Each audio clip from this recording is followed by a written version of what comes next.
living more sustainably does not have to be painful or not fun. There's so much joy, I think, that we get out of living alternatively, if you will. Like, it shouldn't even be alternative, but it is. It's not about perfection, it's about progress. So do what you can when you can. If you can make one small step, even a month, that would be great. You know, the planet and everyone around you will thank you.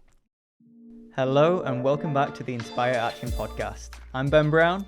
And I'm Ciara Doyle. And in today's episode, we are going to offer you 30 tips and tricks to live more sustainably. People often ask us, what are some of the best things I can do to live more green?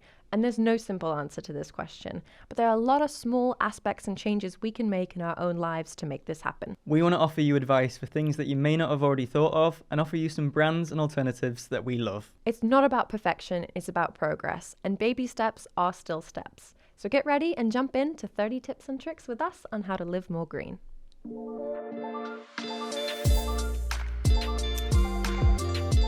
So let's jump right in. All right. I think maybe it might be wise to start with in the home. So maybe we could start in the kitchen. I think that might be a good place. Yeah, in addition to like food waste, I think there's so many little things that people can change in their day-to-day lives that could have a huge impact if you just swap out these little bits. Yes. So number one, compost. Yes. I think, food waste is a huge issue. And a lot of councils actually have places where people can send their food waste to, and then it's done in a bigger scale, the composting. Yeah, no, this is in the UK. So, for example, in London, certain councils choose to compost.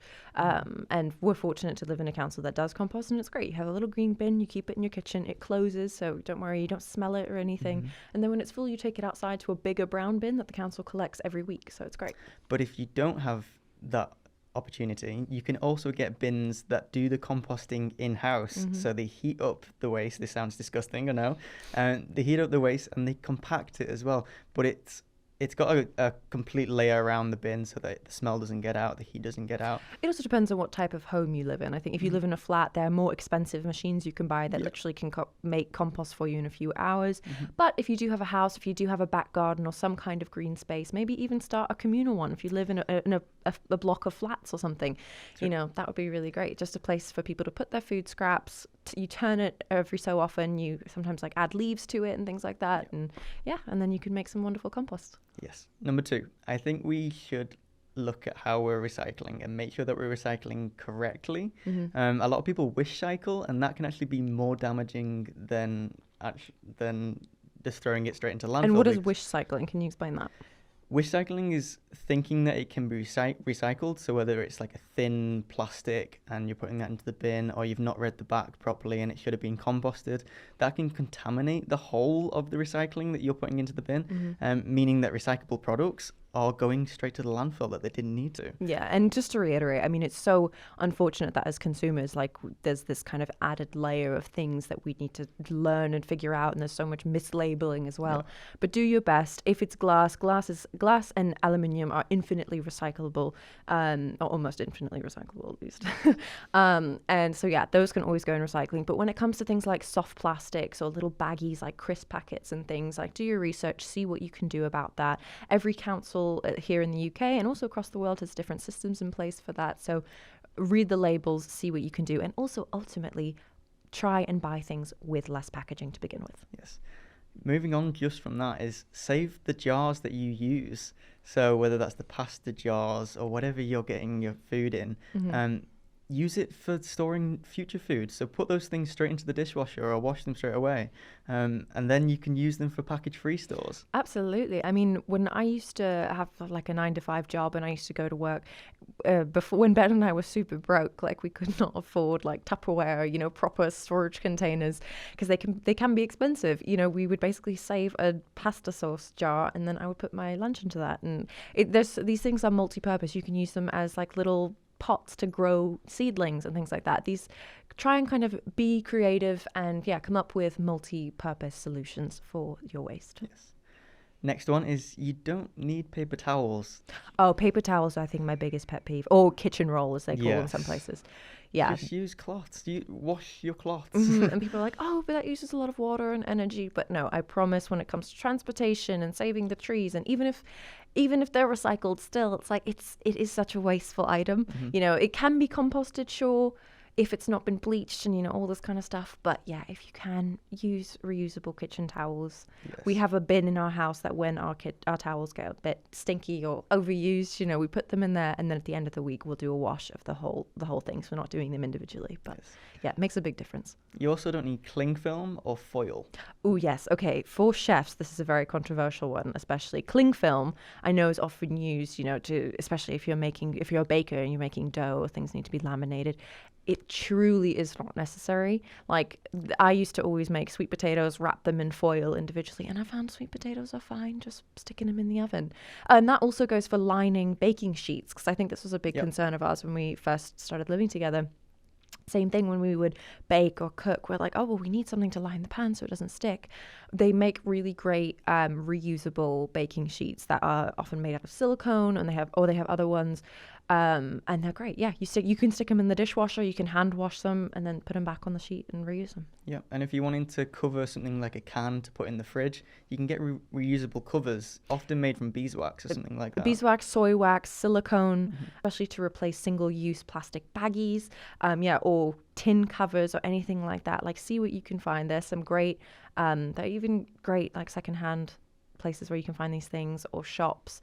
And also, this is to say, if you have a drawer in your kitchen right now full of foil and cling film and baggies, don't go into your kitchen and throw them away, please. Use them. They've been purchased. Use them, in the best way you could. Dispose of them in the best way you possibly can.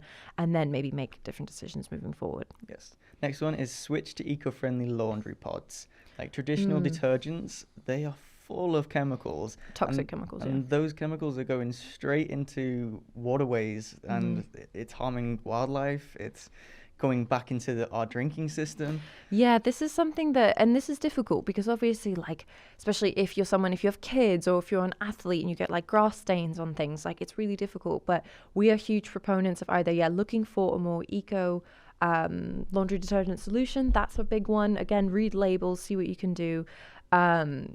Making your own is another huge one. Whenever we wash our whites, we mix in white vinegar, baking soda, and lemon juice, and it brings our sheets or our towels out every time looking great. And then also there's a natural alternative as well. I've seen lots of videos of this, like on Instagram even, of people using soap nuts, which is a traditional, even I think indigenous method of like kind of cleaning clothes. It's like these little nuts that when you get them wet, they produce suds essentially and can clean your clothes. And so I know those are actually more readily available now. I think you can go online and find those. So on that topic, I think something that people should do more of is air dry their clothes. And I know this sounds for most Europeans and people in the UK. I think this is kind of culturally more common, but I know that, for example, in America, where I grew up, everybody uses their dryer always. There's no other alternative. People don't even own clothes drying racks. And it's a cultural thing. And not only does hang drying your clothing increase the clothes longevity, it doesn't reduce the quality, because drying can mess with obviously the size, it can mess with the fiber strength, it can mess with colors, all different kinds of things. So yeah, hang drying your clothes can save you a lot of energy as well. Like, it can save your electric bill a lot. And yeah, like I said, the quality of your clothes and everything just remain better for longer. I think that's a huge thing. Switching rooms, we're moving to the bathroom. Okay. So I think a great piece of advice is switch to soap and shampoo bars. Yes. Okay. So soap and shampoo bars, I think for a long time they got a bad rap, like, oh, they didn't sud enough, or, oh, it doesn't work right. But truly, I think recently we found a couple of great brands and different companies that make different shampoo bars, and they've worked incredibly well. Like, as you can see, I have a lot of thick hair, so I need a conditioner especially that's going to really make my hair feel soft and like it's been clean and everything like that. So yeah, if possible, I mean, that's a great one. Or find a company that does a great refill scheme, or where you can bring back your containers to the store to be recycled. Like, there's loads of options here, but definitely your products, I think, are a big thing to look at when you're buying. Yes, one recommendation I'd say is Ethique's shampoo bars. They've been really good. The curly line, yeah, that's been great for us. Next one is compostable toothbrushes. Now, we are people. I've converted Ciara now into an electric toothbrush. I was so anti-electric toothbrush for so long. I think it's because they're so loud, and it was like Yeah. I just never, I never liked that feeling, and now I can't live without it. But for a while, there was no way that you could have a electric compostable toothbrush. Right, because for those who don't know, when it comes to like recycling an electric toothbrush, because there's so many parts, there's plastic, there's metal, there's batteries, there's springs, there's all kinds of things in there.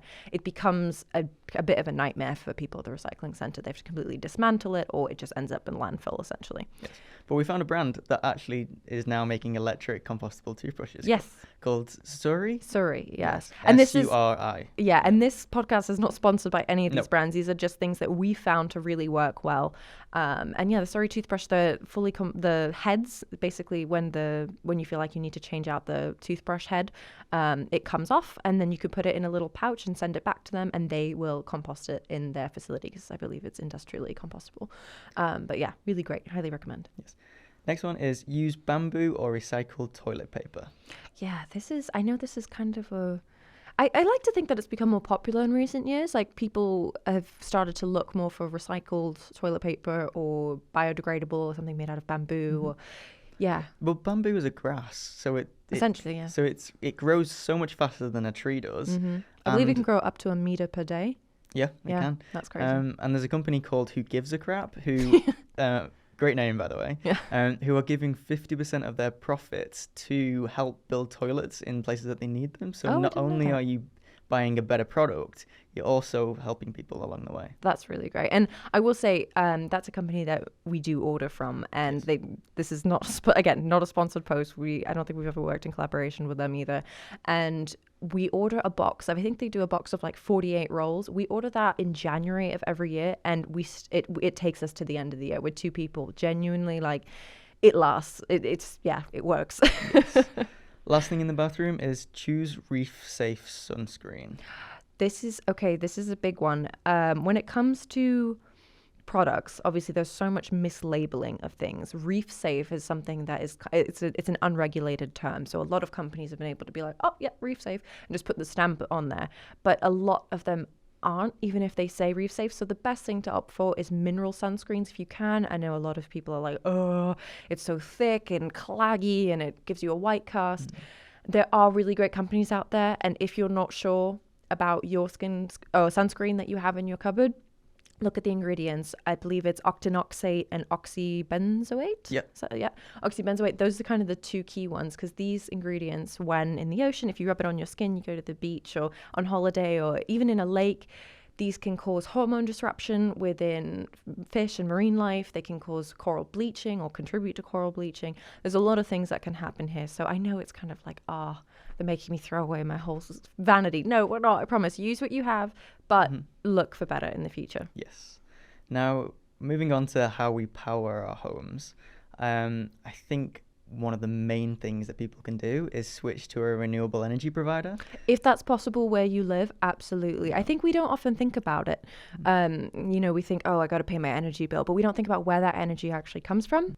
In the UK, for example, I know that we power our home using Ecotricity, and that is a company that invests in renewables. So all the power that is being used to power our house, it comes from renewable sources.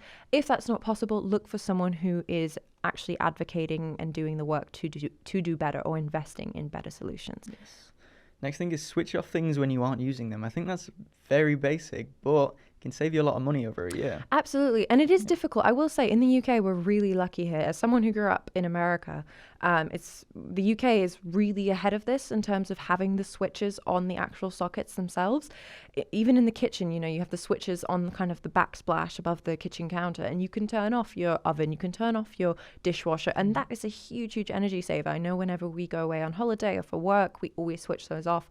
Whereas in America, for example, there aren't switches on the sockets or on the outlets. So if you can, where you can reach, obviously you often can't reach behind your dishwasher, but if it's even just a little plug, your iPhone charger or your laptop charger, whatever it is, unplug it, just let it sit there, keep it. It could honestly save you money, and also could protect your devices and things from power surges if that occurs. So. Yes. Get a smart meter. That's the next one. Oh, yes, you were a big advocate for this. Yeah, I didn't know how it was actually going to affect us, but being able to see how much energy we're using every single day and how much that equates to in money, it really makes you aware of how much energy you're using. And also the times of day that because you can see exactly when you use your most energy, when you use the least, what days were more intense than others, especially in winter. Now that we're deep into winter here in the UK, you can see the days where your radiators or your central heating, whatever you may have, had to work harder because of how cold it is outside, and the inside's trying to compensate. So it's a great way, to see what kind of energy you're using, or what level of energy you're using, how much you're spending on that, and maybe how you can make a change if you're leaving the house or something like that. Yeah, and it's also quite fun just to see like, oh, that shower cost me 20p, or that kettle going on during that period of time cost me 10p, or it's just interesting, I think. I think you're a nerd. I think I'm a nerd, maybe. Next one is, can you better insulate your home? I think the UK has some of the leakiest houses in Europe. Some of the leakiest housing stock in Europe, because a lot of the buildings are old or poorly insulated or poorly designed, especially the new builds, because oftentimes profit is prioritized or speed of the build is prioritized over the quality. So, that's a tough one, but I think fortunately there are a lot of government incentives that are trying to remedy this. Grants and schemes, That's really, so looking to see maybe your local government, local council might be doing something, or even national government. Just see what you can do for your home. Moving away from energy, we're moving towards money. Now, this is something that I believe you touch on quite a lot when you talk about giving people advice, but switching banks is huge. Yeah, so I am a firm proponent and believer in, I think I've said this in several interviews and panels and things, but I believe that we don't only vote for change as consumers with the votes or the ballots that we cast, at the polls, but also in what we choose to invest our money in, the brands we support, the organizations, the people, even the food suppliers, all of that.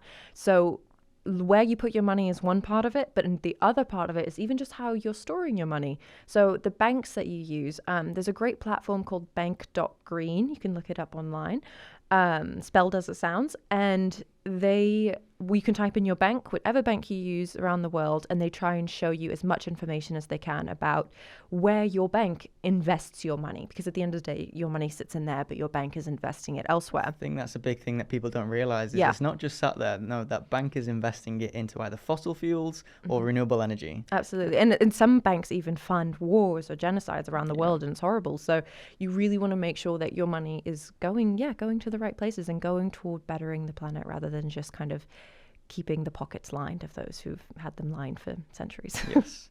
Quick one, pension provider, same thing. Make sure it's with the good people. Yep, same thing in the UK. Pension, where you put your money, to try and save for retirement, same thing. The pensions invest your money into something.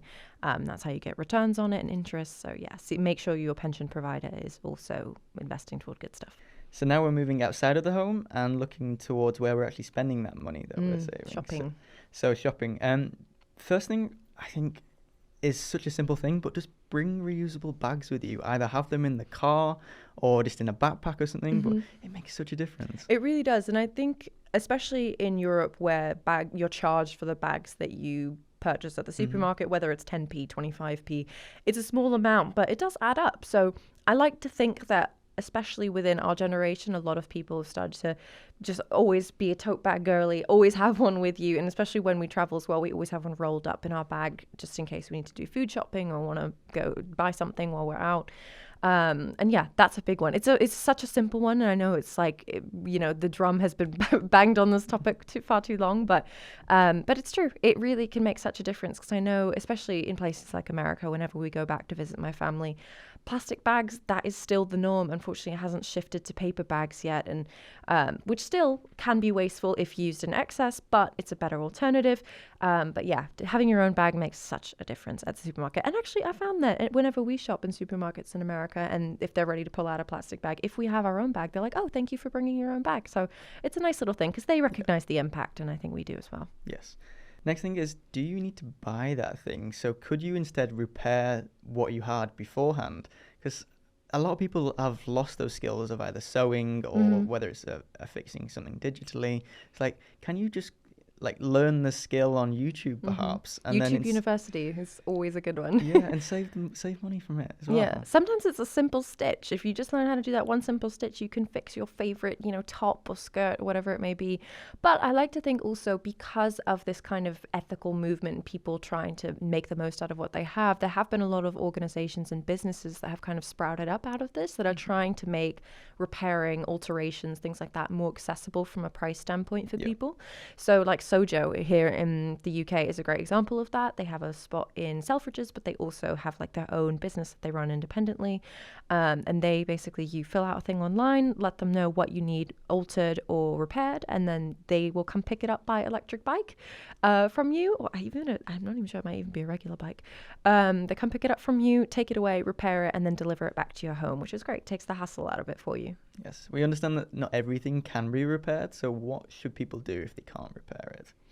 If you can't repair it, honestly, there's so much people are doing so much great work to repair things. Like, I remember we attended the Blue Earth Summit last year, and there was a whole table set up and funded by Patagonia, and they had a team of seamstresses sitting there. And they encouraged before the event people to bring any outerwear or any clothing that they had that had basically a problem with it, had a hole in it or had a big gash or something like that. And we sat there and we watched these seamstresses work, and they took these beautiful outdoor kind of technical jackets and they patched them up and made them look really cool.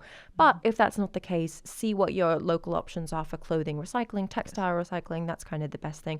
Or even, you can still try and sell it. Like, there's a lot of great secondhand platforms where, you list it as used or something, and definitely always make sure the person, how you're listing it, make sure you say, yes, this has a flaw, or this has a hole, whatever it is. But sometimes people have skills that you don't. So they may see it and be like, oh, I can fix that. That's great. And then, then they can buy it off you. And there'll be things that you think are not your style anymore or your size anymore. So also looking at donating them or selling them on those platforms as well. Right, exactly. But that's one thing I want to touch on quickly. A lot of times when people donate things, they donate them because they have like a hole or a big stain. Do not do that, please. No. That is so much extra time and effort for these organizations. If it's very minor, sometimes they might take it. But if things have giant holes in them, it's going to end up, wherever they have to put their clothing. And oftentimes I think a lot of charities do try and recycle as much clothing waste or textile waste as they can, but sometimes it does end up in landfill. So, okay. Moving away from shopping for clothing and those kind of things towards shopping for food.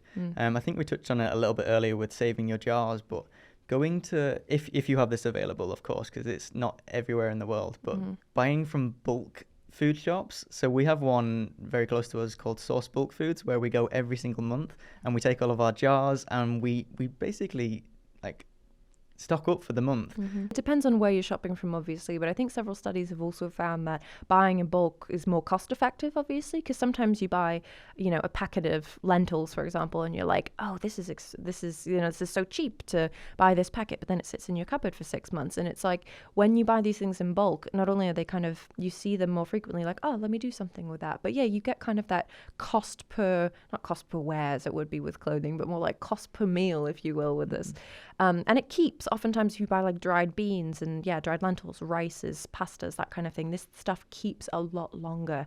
So that also helps save you money as well, because you're not wasting. And and as Ben briefly touched on as well, if you save your jars, like we mentioned, all our pasta jars, like that's what we put our bulk goods into. And you can also order bulk goods online. I believe there are several organizations and companies that are trying to make that more accessible to people who maybe don't have a bulk food shop near them. Yes, but if you do have one near you, go to it, because it's so fun. It's so fun. We have so much fun every time we go. I feel like a kid in Candyland. Like, it's literally the best. Like, it's cool. It just, again, it reconnects you with your food. And you're like, oh, instead of just going to the shop and picking it off the shelf, you're like, I actually get to...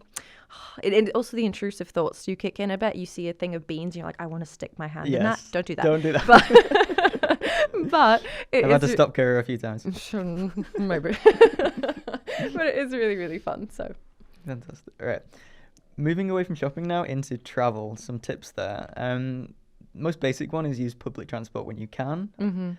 Obviously, this is a big one because the public transport networks are not available everywhere in the world, especially in places like America where cars are so unfortunately necessary. Yeah.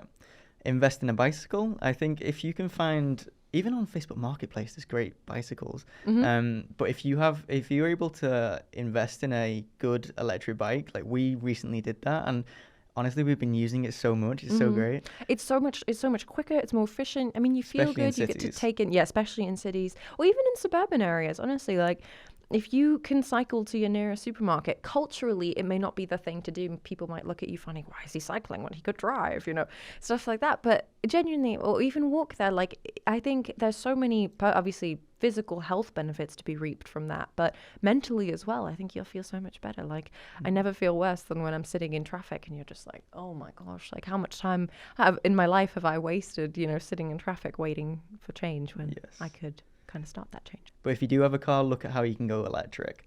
I think there are actually, it's becoming more affordable, especially looking at second-hand electric cars. So yeah, I think that's a big thing. But obviously, there's a lot of people I think have kind of fear, or that have been taught to kind of fear electric cars because it's this new thing. Oh, what if you run out of battery? You know, all these different things. The more, it's kind of a chicken and the egg situation. The more people that choose to invest in electric cars, the better the infrastructure will get, and the better the infrastructure will get, the more people will buy electric cars. So it's a whole thing.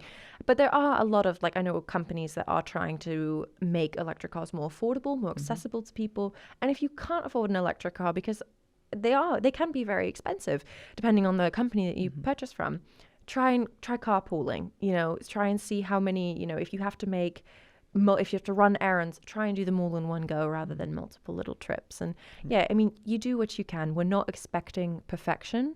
We're just demanding a bit of progression and trying new things, because we are far from perfect ourselves. I want to reiterate that. Yeah. These are things that we try and fail to do constantly. And I think, yeah, it's just about doing what you can. Yeah. And also with electric cars, it's a long-term investment as well, because it may be a big upfront cost, but the charging in comparison to petrol is so much cheaper. It is so much cheaper, genuinely. We have a friend who recently moved to the Midwest of America, and he said this as well. He said, I have an electric truck and I was a bit worried about the charging infrastructure. He's had no issues whatsoever. And yeah, and it genuinely, especially from our experiences, whenever we've rented an electric car or have been gifted one, you know, for a short term or something like that to drive around a certain place, like it's always cheaper than petrol, genuinely. Yes. Final point, I think it's always nice to end on this thing, is holidays. Choosing where you want to spend your holidays. And this is something I think we've touched on in a previous episode as well. Travel, whether it's, you know, to the next town over, to the next state or county or country over, travel is so important for people. If you are fortunate to be in the position to have the opportunity to go and see a new place, absolutely do it. Like that is so valuable for you as a human being. Like absolutely do it. Yes, and I think people obviously will have to fly if their families live across the pond like Ciara's does, or anywhere else in the world. But if you can, try and use train or even bike for some trips. Like we've done cycle trips for holidays, and it's honestly been the best holidays that we've ever had. It's been so fun, yeah, especially in the Netherlands, for example. We spent 2 weeks cycling from Amsterdam actually to Dunkirk in northern France, and that was amazing. That was so much fun. It was such a different way to travel, different way to see the country, but also even, you know, in terms of train infrastructure, I know that Canada has the I don't think this is the name of it correct. I might not be saying the name correctly, but I think it's the Trans-Canadian Railway, and so it goes from one end of Canada to another, and it takes multiple days. This is not I'm not saying this is a high-speed train whatsoever, and it shouldn't be. It's there to take in the sights and the beautiful surroundings that Canada has to offer. So see what your, you know, country or state or area has, and yeah, see if you can make the most of that, and just you can gain something from that, I think, for sure. Well, thank you very much. That was our 30 tips and tricks for living more sustainably. Yeah, and that's obviously like a very quick summary of little things you can do, small changes, but baby steps are still steps, I think. And as I said earlier, it's not about perfection, it's about progress. So do what you can when you can. Talk about these things. Don't be afraid to, be an influencer in your own life. Talk about what you're doing and influence your friends to maybe try it out as well. Like I can't even tell how many friends have come over to our house and seen like our bulk food shopping cupboard and been like, wow, that's really cool. And yeah, it's just it's little things, and it's fun. I think there's living more sustainably does not have to be painful or not fun. Like there's so much joy, I think, that we get out of living alternatively, if you will. Like it shouldn't even be alternative, but it is. And knowing the benefits that we're providing as well, and also the money that we're saving from it. Truly, yeah, the savings. I wish we could sit down one day and calculate how much money you save, but it really does. You really do save some money. So absolutely, I know people are busy. People have a lot on their mind always. There's a lot to consider, lots to be working on, and people are constantly challenging you to do different things. But just if you can make one small step, even a month, that would be great. You know, the planet and everyone around you will thank you. Yes. All right. Thank you, everyone. Thank you. We'll see you in the next one. Yeah.